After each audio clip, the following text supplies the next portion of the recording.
Insights, solutions, and networking all come together at RSA Conference. Join a global cybersecurity community at rsaconference.com/ITSP-MAG24. SquareX helps organizations detect, mitigate, and threat hunt web attacks happening against their users in real time. With its innovative browser-native security product, SquareX safeguards enterprise users from a spectrum of web-based threats, encompassing malicious files, websites, scripts, and compromised networks. Learn more at sqrx.com. Marco. Sean. There's something behind you. I'm not falling for that. No, really, I think there is. There is something. Yeah, honestly. Gotta be something. That's right. Are you trying to deceive me? I'm trying to get you to look at something else. Oh, yeah? Yeah. Funny story. Magicians do that too. They do. Yeah. Magicians one are great time at they that. got my watch. I didn't even realize that. Yeah, until you looked at the time and said, Until they asked me and I looked like a fool. That's what happened. Nice one.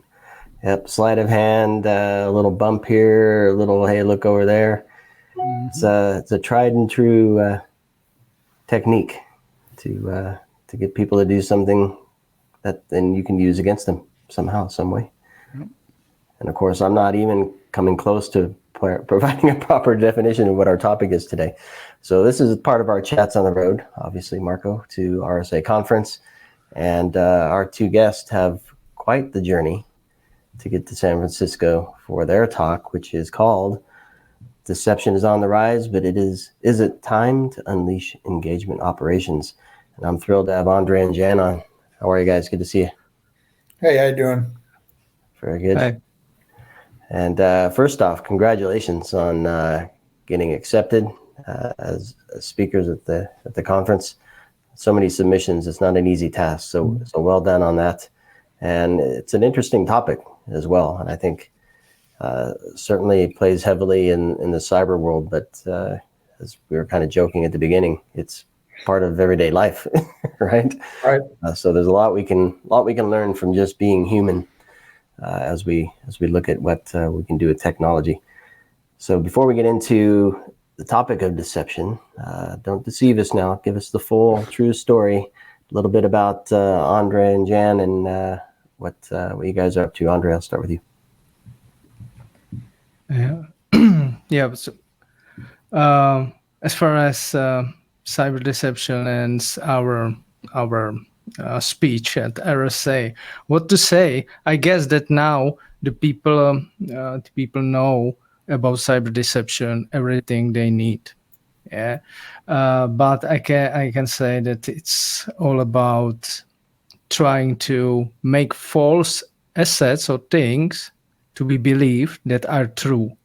Yeah, and it comes from ancient history, and it's nothing new. But some guys bring us theory that it's possible to use it in cyber, and they create a lot of interesting books and methodologies how to use it, and then we came and tried it.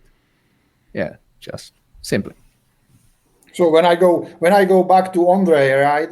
Because always when we are giving the talk, like we are starting, like we introduce each other, and so when you say Sean, like Ondrej start, he was like, what should I do? So well, go for it. Introduce each other. yeah.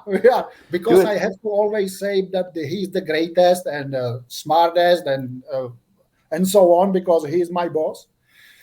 But Ondrej, he's like he's CISO in our company, and he's taking the care of us, the small guys, and he's also what he called like chief deception officer. And it's actually didn't start with the cybersecurity, but with his character, because he is lying all the time, you know. Yeah, so I'm just deceiving. We started with deception, yeah. Yeah, not introduce ourselves, just tell what are we talking about, and you have to find us. Yeah, just kidding. Yeah. No, Jan is kidding at all. Our job is at a state company which offers cybersecurity and data centers for the state, and we are state cloud provider. And this is the main reason why we trying to use any advanced techniques in defense. Yeah, and I'm his boss, and he's my greatest colleague and right hand. Yeah, he's a technical guy. I am, CISO. You get to wear all the weight on your shoulders. Well, I like the idea that you get on and start confusing people. So, Exactly. So that's a good start. The other good start, if we can, as you start going there, like what is the definition of deception? And then we can go into how we apply that. I mean, we were joking about the magician. We can joke about a lot of things, like it can be applied to news, to a lot of different things, but at the core. I will say like the shortest one is that deception is act of causing someone to accept as true or valid something what is false or invalid. So anything what is actually not true, it's actually deception. But that deception or concept of deception in cybersecurity is much wider than this. But I will say this is the short and very very good line or how to say or how to describe the deception. Yeah, nowadays you can find a lot of definitions in studies and in the websites and in the vendors' websites about their products. Yeah, which starts our solution best for deception because. Yeah, and the short one is great one, as Jan said. So help me understand how and where this fits into a security program. So we have presumably a team, either insourced or outsourced, looking at activities. And we're looking for signs that somebody's come through our external defenses or whatever. What does it fit into the monitoring, or does it go beyond that? Maybe describe that for me. I don't know, Jan or Ondrej, either. Yeah, well, you see, that's we are going much deeper in our talk in this, in especially this question. But deception was perceived like all honeypots, honey something, and we think like employing just these parts of defense, we are going to where we are right now.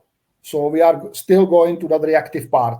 We're still waiting for the honeypot to somebody visit the honeypot. Okay, we get something, and we want to be more active. And this is about like we are more than that, and that's already the engagement. But when I go to the deception, we first thought when we first find the deception in 2018 or something like that, we thought it will solve all our problems. So like, yeah, we just set up some honeypot here, some shadow account there, and we are set. But it's not like that. It's not easy like that. It's have to be always part of that layered security, like defense, and then it can work. And we see that big help with deception is like in cyber threat intelligence. To get the data information you need for the next process stuff in the cybersecurity or in detection engineering, like where you have high false positive ratios, you can use the deception to fit that gap or stuff like that. So it's like we are seeing the deception as part of some process which is already in cybersecurity widely used. Yeah, how to say anything more? Yeah, just maybe some advice when to start using these things. Yeah, Jan mentioned the honeypots. It's about 20-30 years old technology, which helps us to collecting data, but you need some process how to use it. Even it's just simple honeypot, which shows us any vulnerabilities, especially for some attack vector or something like that. You need the story. So my first advice is start with deception, and or maybe we can move to active cyber defense at all, because Jan started with it. When you are ready with your SOC, at least at some maturity, you have implemented some processes for detection engineering, you have a good visibility and gaining data from all log sources, almost, or what you need. Yeah, this is the sometime you need to consider, can I do something more? So here is a question. I mean, we started with a joke of the joke. It's true. I mean, that's how magicians get people to fall into tricks. So it's very much psychology. And I'm wondering, like, when people think about the honeypot, you think about, in cybersecurity, think about the technology part of it. But then I start thinking about social engineering and how you reverse that probably, and that's part of the program. It's part of preparing way ahead of the game before the technology maybe even come into play. So what is the balance there, and how early it's early enough? That's very hard to say. This is like when we you need that some kind of maturity. It's not for like for some start teams, but you need a good scenario. You know, like when you come home from the pub and you will say, "I had only one beer." It have to look like you had only one beer. Okay, you cannot just like be totally like smashed, and so it's about that. And you said it right. It's about the psychology. It's not actually the deception and active cyber defense is no more about technical stuff. You always can get some technical stuff. You always can program some things. You always can make application, but it was about psychology and about the state of your mind. So you need the scenario. And to have somewhere honeypot, it's cool thing. You can get some information probably, but it's not something what will work against some advanced adversary. And it's still just the part of the story. Yeah, you have to start with why or what is coming soon. Yeah, you need some CTI. Yeah, to evaluate what is important for you, what is happening, what techniques or tactics or APTs are around. Yeah, and who trying to get to your infrastructure, if I can make it simpler, yeah, to explain. Yeah, and then you have to create the story, and maybe the psyops might be the part of it, yeah, of course. And once you know what is happening around, and then you know what you have in your armory, what is your tradecraft, you can start to prepare for home alone evening, yeah, and setting the traps. Yeah, and that's basically what we are talking about in our talk. Like, because we were battling always with these talks about just one thing. Okay, so we watched the talk which was about honeypots, about shadow accounts, about influence operations, about always it was only one topic. And in our talk, we are trying to put that in the process from the start to the end. Like you starting with the threat intelligence, with the use of the session in the threat intelligence, and you end up with some validation of your steps you make on the road to that to the perfection. Yeah, and those steps are filled with the use of active cyber defense elements like deception, like using honeypots, shadow accounts, etc. Yeah, we will show in our speech. Yeah, what are the parts of the things we can do, because we have to understand that there are things we can do, because we are not state agency like FBI, and or Kurds who can order, just take this botnet down, and please use these forces for this. So there is a group of things we can do, and you can do it separately, and you're doing good. But if you think about it and you will connect it in the process, where there are inputs and outputs of each step, you'll get, something which brings you some value and helps you to have numbers. For management, you have numbers, about efficiency, about money, of course. So that's why our basic stone or is the process, and we created it 2 years or 3 years ago, but we started 7 years ago. It took 3-4 years to create it. Nice. And you're going to do a whole case study during your talk. And you mentioned creating the story. And don't give away any secrets, but how does that work? Because I guess to your point, Jan, if a police officer is asking you, are you drunk? And you say, I only had one beer. And they ask you, well, can you touch your nose? And you say, I only had one beer. And they say, can you repeat the alphabet? And you say, I only had one beer. If it's the same response over and over and over, they're going to realize you're not doing very well engaging in that conversation. So one can predict what that exchange might be with the police officer. Similarly, one might expect what the exchange might be in our tech stack, right? If somebody reaches this point, then they might want to use something from that and move here or do some reconnaissance to.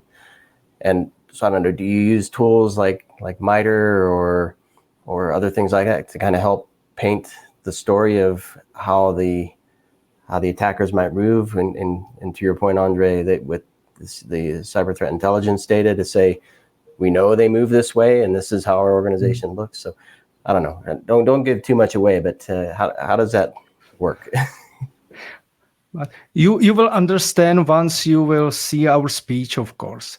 But we can say, we can say we use all known methodologies, frameworks around. MITRE is very good and very far. Their things are. It took 3 or 4 years to get to public or to be accepted by public for MITRE attack. And now they have some things like Engage, which exists for 2 years, but I don't know how the people works with it. They started with Defend, but it's step before Engage. So we will see how it will goes, and we can say that we use it. We love things from MITRE. I just picked that one out of the air. It wasn't but there is much more like much more open source tools and stuff we are using like in that process. But MITRE is pretty good example of complex framework or complex thing we are like to use, because they look visually good. Like you can see you can connect the points. And it makes sense, and it's very complex, and we guess that it needs sometimes to understand all their concept, and they will go out with new things which will make or show their story behind. So it's very, very good, and it's much more better than any commercial solutions for this. You will buy any box with their processes, but this is a general and universal to use. But we are like, as Ondrej said, we are using a lot of Engage which is formal shield, I think, right? And the defend is pretty cool as well. So this is really like 3 most used things we have in our armory. Otherwise, there is like some just tools which are needed for the reporting, documentation, and stuff.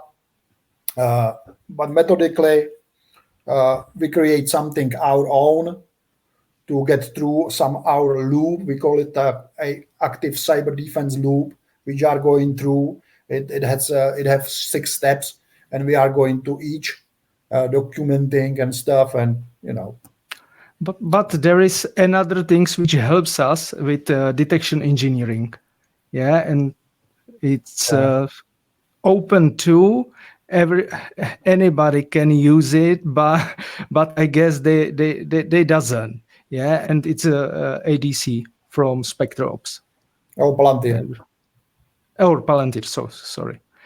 So it's 10 points. We maybe enriched it. But it has 12 and it works great, and our detection engineering is based on it, and we can recommend it to companies or to technical guys to consider it. All right. Well, sounds interesting, and I like the idea that you can have a lot of tools, but you gotta use the one that are right for you, and create your own system according to what you do in terms of your business, what you have to defend. You can't just say, "Yep, I just got this honeypot and I'm good." It doesn't. Right. It doesn't work like that. Yeah, that makes sense. Well, Sean, I think it's a good. It's a very exciting conversation. I will tell you that I will not go. See it? That's right. But I will. Yeah, but you'll be there. You're not going to go, but you'll be there. Well, if you want to not go and be there still, it's Wednesday, May 8th at 1:15 local time in San Francisco, of course. And Ondrej and Jan will be there giving their case study. So as you probably gleaned from this conversation, these guys can get down into the nitty gritty of what's going on there. And guess what? You're in luck. There's a birds of a feather where you can actually get into some of those details with him. It's called Time to Talk About Cyber Counterintelligence. That's Thursday, May 9th at 10:50 in the morning. And so 2 opportunities, one to hear him speak, maybe catch a few minutes with him after, and then a chance to sit down with them and others interested in this topic and go deeper. Clearly, you guys know what you're talking about. So it's as you got accepted. I mean, not an easy feat, as I mentioned at the beginning, right? So congratulations on that. Wish you safe travels from the Czech Republic, and look forward to meeting you in person and catching the talk and maybe grabbing a feather from the birds of a feather. Well, I mean, like you said, they come a long way, and I think it will be a great opportunity to see a presentation that hasn't happened yet, and hear different perspectives. So, I would not be there, so I'm not going to see you there. Right on. All right, thank you, gentlemen, and everybody listening. Thank you for catching this episode of our On Location Chats on the Road to RSA conference. Lots and lots. I don't know what we've done thus far. We have as much more to do in the next 2 weeks. So as many conversations as we've had, that many again over the next couple of weeks are coming. Many that we will not have. And many that we won't have. You won't hear them. That's right. I got to stop. That's the one. This is going to be my ongoing thing. I have a feeling you're going to carry it through to the other conversations today too. Great. Thank you. Thank you very much. All right. Thanks, everybody. Subscribe. Stay tuned. We'll see you in San Francisco. Thanks. See ya. See you there. At AT&T, we simplify securing your most valuable business assets by providing broad cybersecurity experience and award-winning services. We manage the risk. You reap the reward. Learn more at cybersecurity.att.com. SquareX helps organizations detect, mitigate, and threat hunt web attacks happening against their users in real time.